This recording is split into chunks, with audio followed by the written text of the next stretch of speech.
शाह साहब, आप तो शहर इक़्तिदार में मौजूद हैं और इस वक्त शहर इक़्तिदार का मौसम बड़ा खुशगवार है।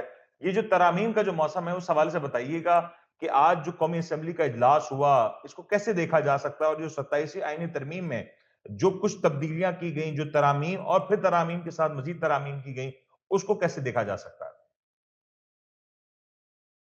जी, बिस्मिल्लाह रहमान रहीम।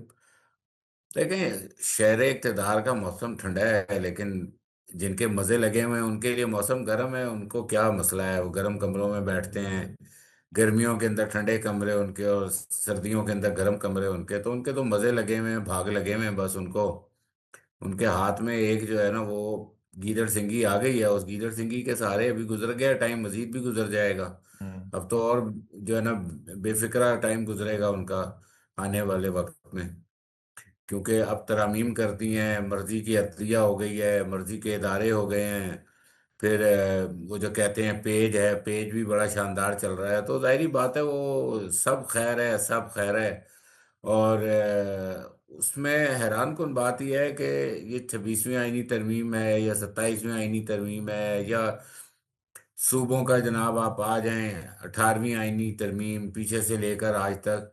लेकिन सबसे ज़्यादा अफसोसनाक पहलू इन तमाम तरमीम का यह है कि अफसोस कि जिस काम के लिए ये वोट लेकर आवाम से आते हैं, उस काम के लिए आज तक आवाम को कुछ नहीं बेनिफिट हुआ। तो जाहिर बात है, ये तरमीम इनके अपने ज़ाती मफादात की हैं, ज़ाती इख्तियारात की हैं, ज़ाती जो है वो इक़्तिदार के ऊपर एक लंबा अरसा गुजारने के लिए।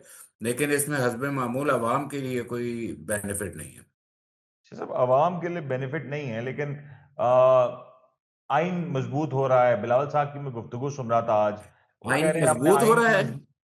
आइन मजबूत हो रहा है।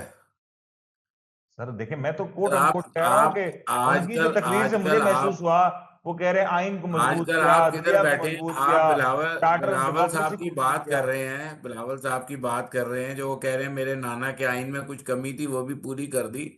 तो उनके नाना के आइन में जो कमी थी, वो जो उन्होंने जिस तरीके से पूरी किया, वो तो उनके नाना का आइन मेरा ख्याल है 26वीं आईनी तरमीम पे ही बिल्कुल जो है ना, वो संदूकों में बंद करके रख दिया गया।